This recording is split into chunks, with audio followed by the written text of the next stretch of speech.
través de los años existen sucesos que dejan huella en cada uno de nosotros. Y para muestra, llega el mejor baile del año. Sobresaliente, impactante, no te lo puedes perder. La fecha, sábado 28 de diciembre. El lugar, calle Hidalgo. Retumbará porque llega para ti dos grandes géneros musicales. La banda La Parachense. Hijo de mi vida, dime adiós porque me voy. No te quiero ver y llorar. Yo no tardaré en volver. Aunque yo me vaya lejos, no te dejo de querer. La Parachense.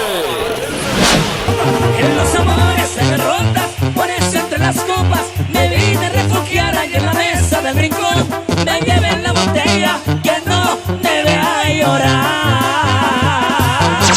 Y con ellos llegan el grupo sierreño, Los Herederos del Viejo.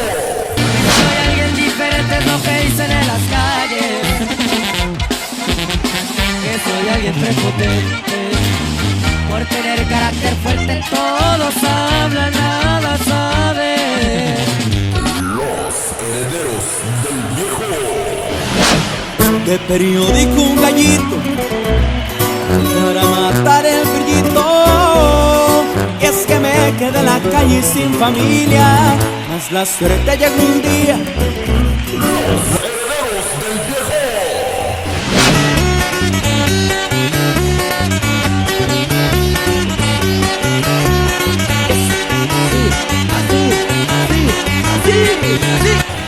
Un show simplemente impresionante. Sábado 28 de diciembre, 7:30 de la tarde. Preventa únicamente 50 pesitos. Recuerden, las citas este sábado 28 de diciembre, calle Hidalgo, adelante del Salón Purépecha en Chalán, Michoacán. Un show simplemente impresionante.